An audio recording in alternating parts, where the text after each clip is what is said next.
Hello, everybody, and welcome to our 2021 football kickoff interview with Coach Jason Allen, head coach of the Chambers Academy Rebels. Coach, there'd be no way we should start any kind of discussion about Chambers football without looking back a little bit. 2020, quite a year. Yeah, it was fun, wasn't it, Cal? It really was. You just look back and everything that happened, it seemed like the whole year, with one possible exception of a road trip down to Edgewood, was just almost perfection. Yeah, you get some time away from it and to kind of absorb it and take it all in, and that's probably the best. It's no doubt it was the best season I've been a part of. When you look at the overall competition, and you can make a strong case that could have been the top team we've ever fielded here at Chambers Academy. Yeah, we don't do strength of schedule in high school football, especially in the AISA. But if there was a strength of schedule, no question we would have had number one on that. Played the number 2 team in 2A. Of course, we were the number 1 team in 2A. Played both of the teams in 1A. And played the team that won 3A. Yeah. So of the 6 teams that played in the triple header for the AISA down in Montgomery last November, of course one of them was us, but out of the other 5, we had beaten 4. So kind of hard to argue that we didn't have the strongest schedule. Yeah, that's pretty remarkable. And I think we were the best team in AISA, all classifications, and I'll stand by that comment until the day I die. But it was a great year for Chambers Academy, and great year for our football program. And I was honored to be the coach of such a fine team, bunch of fine young men, a fine coaching staff, a lot of parts. What you guys do just really made it a special year for everybody involved. Well, we appreciate you letting us do it, because I assure you we have as much fun as anybody else does watching these ball games and talking about them. Getting to know these kids. I went back and looked at my interview with you last year, and I said, Coach, who's some of the new kids that might make a difference? And you named T.Y., Cross, Spud, John White. It was amazing, because as you named them, I was sitting there thinking about, I remember a play he made. And you could remember plays they made not only in the championship game, but down through the year. So yeah, it's kind of like picking out cattle, Calvin. You've been around it long enough. You can pick out the good ones. And, from a coaching standpoint, you've been around it long enough. You can pick out the good ones. And I could tell some guys that were going to have some immediate contributions to our team. Sorry about that. Oh well, we don't do blooper reels. We'll just plow on through it. We've looked back. Let's look forward. 2021. Same schedule on the rotation as they do every 2 years in the AISA, but the road games and the home games will flip. So we'll start out instead on the road at Lee Scott. We're going to be home with Lee Scott. Again, a Thursday night game. Again, probably the first football game in the state of Alabama, or one of the first this year.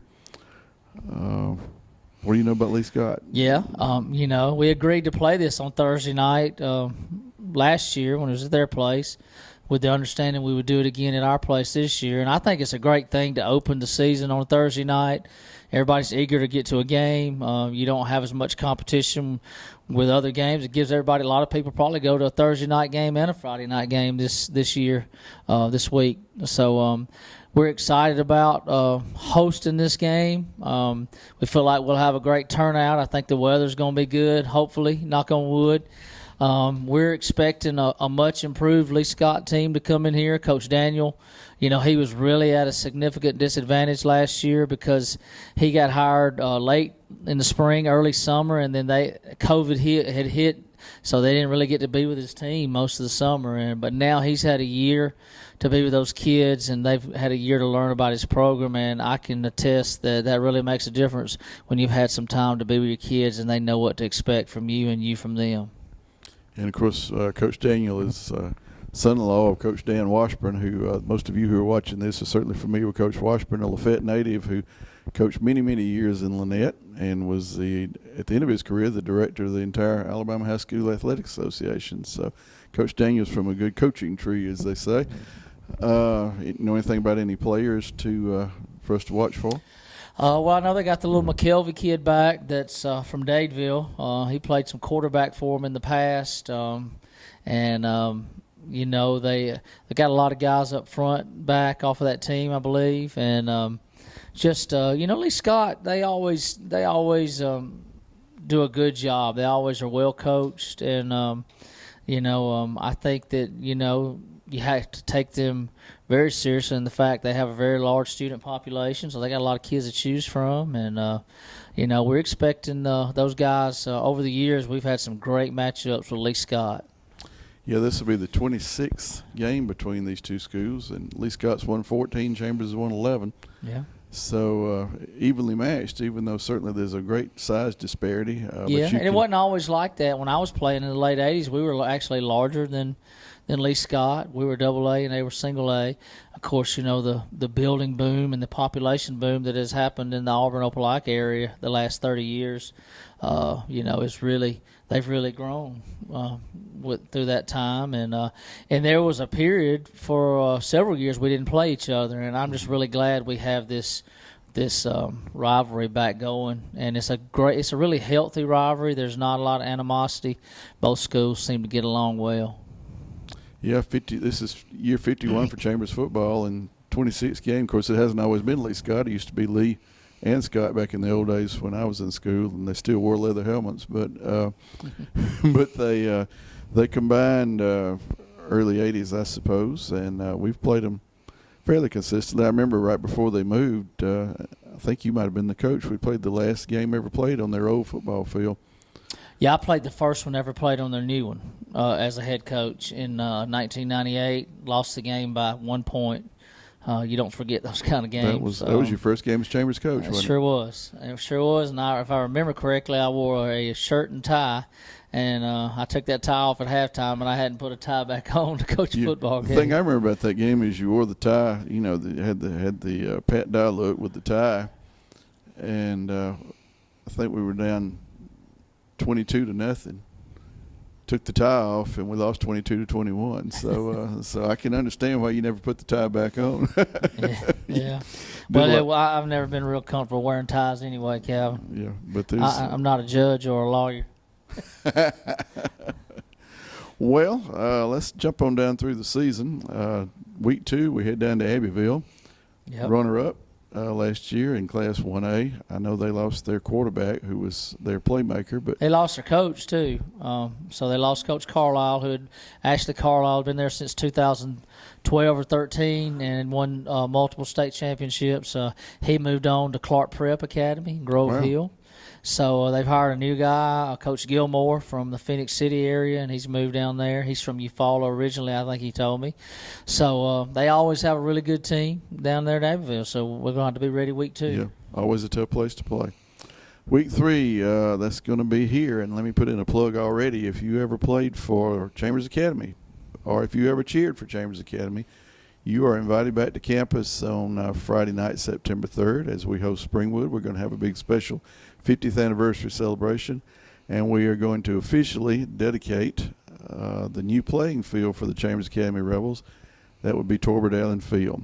So let's touch on that a little bit. I meant to do that a while ago. Big surprise for you, but well-deserved.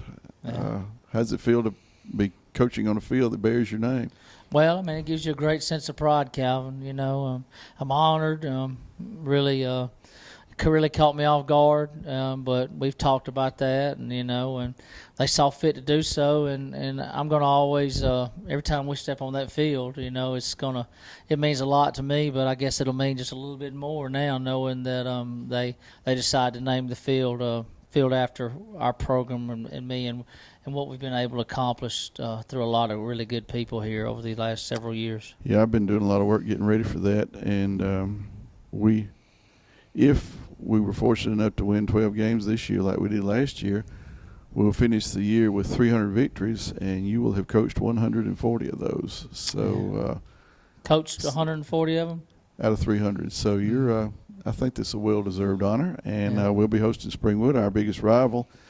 And celebration of 50 years of football, rededicating the field is going to be a big night. So y'all be sure you're there. Friday night, September 3rd. That's the Friday before Labor Day. So what better way to spend a long weekend than coming back home to Chambers and watching us play Springwood, our big rival. They have a new coach. Used to be the quarterback at Vanderbilt. Is that right? Yep, Kurt Page. I saw him tonight at the radio show in Auburn, and he's bringing a exciting new brand of football to Springwood, and I know he's excited, and they are too. And so we'll find out what they're all about as well. I think they're really going to try to sling the ball around, and I think he was the first quarterback in the SEC to throw for over 3,000 yards in a season. So I know they're excited about him. Yeah, I remember him. I didn't really know he was into coaching until they hired him, but I remember him quite well. Then we'll have homecoming as we host Lowndes. Yeah. Another team that we've played off and on over the 50 years in kind of a streaky fashion. We'll play them 5 or 6 years, then we won't play them for 5 or 6 years. And one year played them twice here, both times. Yeah. Once in regular season, once in a playoff game. Highest scoring game in Chambers history was that home game that year, 77-48. Yeah, that was an amazing game. Went to a football game and a basketball game broke out. Yeah. But last year we were able to win down there. What do you know about them? They're always scrappy. They got a bunch of country boys. They remind me a lot of our school, and they're gonna fight you to the death, and they're gonna keep on going. So we'll have to be ready for that one as well. Then we'll hit the road. We'll travel to a team that had its first season last year, Valiant Cross, and you saw them in a little bit of some preseason action this year, didn't you? Yeah, they're going to be much improved. They're very athletic. They're out of Montgomery. They're downtown Montgomery, and so they have a lot of kids that they're at their disposal. So they looked very athletic. And we played them this summer in 7-on-7, so we're definitely going to have to be ready. And they're a 3A team as well. And then we go to Pike. Yep. 3A defending state champs. Yep. Came here undefeated last year and walked away with a 19-point loss, their biggest loss all season. Yeah. So that's probably something they're going to be thinking about. Yeah, they'll have revenge on their minds. And, we played really well that night. That was a lot of fun. We played lights out and, just had a fantastic night, one of those I won't forget for a long time. And but, our kids will be ready again this year, and we'll go down there. It'll be their turn to host the game, and we're excited about playing. We're excited about playing good teams. I think that really helps make our program better. And then we'll be off a week. Off a week. And No. Yeah, we're off a week, and then we got Edgewood. Edgewood, okay. Yeah, which was our played only. Them twice last year as well. Yeah, so that was our only only loss last year, and our kids learned a great lesson there, and so hopefully we're ready to play them this year after an off week. Off weeks are tough for football coaches. You kind of get in a routine, and then you don't know what to do that week. You don't have a game, and I really don't like it. But hopefully we'll learn from last year and maybe do a few things different, and we're ready to play that next Friday against those guys. And then turn right around, just like last year. Top 3 teams in our region were Chambers, Macon East, and Edgewood, all 3 tied with 1 loss in the region. And same thing, got Macon East, but we're at Macon. Yep, at Macon East. And I remember last year going into that game, there was a lot of pressure on our team and our coaching staff because not only did we have to win that game, we had to win it by double-digit points to be the region champ, or we would have been 3rd place, and that really could have changed the way the playoffs went for us. And people don't realize how important it is to come out of that region as the 1 seed if you can. And so our kids played lights out last year against Macon East, and the game was really never in doubt from start to finish. I think we scored the first play of the game. First play of the game, yep. Yeah, 3rd place last year would have sent us down to Patrician, and we might still be driving back from down there. And then to Escambia the next week, we would have played the de facto state championship game in the 2nd round. So, as I said, it seemed like everything just fell into place last year. But after Macon East, we'll have, is it Banks? Yep, Banks. They're going to be much improved. I think I saw this summer where they hired Cam Petway, who was running back at Auburn about 5 years ago, as their running backs coach. So they're getting serious about football there at Banks. I know they're trying to restore it to the 70s, back the way they were back then when they were a juggernaut there in the Birmingham area. But when it was Banks and Woodlawn. Yep. And that'll be a road game, and then we'll come home and play Crenshaw. Yep, and that's never easy. Crenshaw is coached by Wayne Grant, who's one of the best coaches in the state. So they're always ready to play. So that's a tough game for us. And we had a really good game with them last year at their place. So they really gave us all we wanted there. We just had a little more firepower than those guys did. In fact, they didn't lose another game. Nope. They went through and ended up being 1A state champs. So we'll travel to the 3A champ and have the 1A champ here at home. That'll be our senior night. And that kind of gets us down through the season. And just like last year, tough schedule. But, you put 11 out there, they put 11 out there, and you see how it goes. Yep. Our kids have worked really hard this summer and in fall camp, and I think that, we've got a really good senior class. We're going to find out if they're great or not, but this schedule is going to test our team. We've got to be ready to play every week, and we got to get better every week. That's the one thing about last year's team. I thought we got better and better and better as the season went along. We found out our identity, and we really worked to sharpen what we were good at, and that's what we got to do with this team. We got to have leaders. We got some great leaders in that senior class, and it's going to be a process for us, but we're excited about it. Next career win for you will be career win number 150. Does it seem like that's possible? Yeah, I'm getting older. Yeah, but I don't really keep up with that. You guys do. I don't feel much different than I did 20 years ago or whenever we started coaching. But just don't wear a tie. Yeah, just don't wear a tie. But it's a lot of fun for me. I really enjoy coaching these young men, and I enjoy coaching at my alma mater where I grew up and where I live. And so, it'll be a milestone, but to me it'll just be the first one of this season, and I want to win. I want to win 13 of them this year. Yeah. Well, they'll get you to, 162? That'll be a pretty good whatever pretty you good say. place to stop. Yeah. So we'll hope for that. Now, let's talk about the team. Players for us to watch for on our team. Key players. I realize you don't start singling folks out.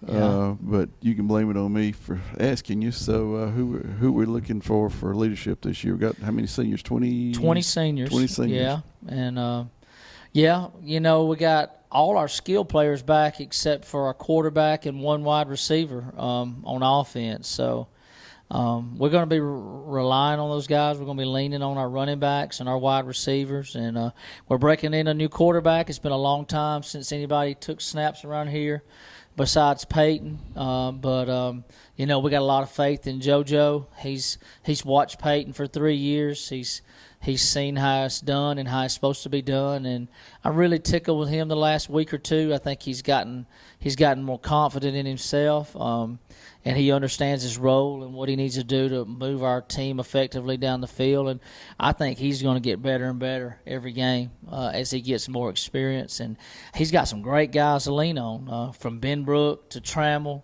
to White to Conway. All those guys, they're a touchdown waiting to happen. And I told him that. I said, just get the ball to those guys. They can score from anywhere on the field. And so that's kind of our plan. We want to get the ball in their hands. Of course, on the offensive line, we've got our center back, and we're replacing 2 guards and 2 tackles. But we've got some guys that have got the ability, they've got the size, they've got the intelligence. It's going to take a little bit of time with those guys as well. But we're not putting bad players on the field up there, and they understand it's their time to step up, and we got a lot of confidence in those guys. Well, you look back at the JV teams that we've had over the last 5 or 6 years that have fed the varsity program. Last year's JV team was undefeated, so you got to figure you got some skill coming up. And who'd you move up from that team?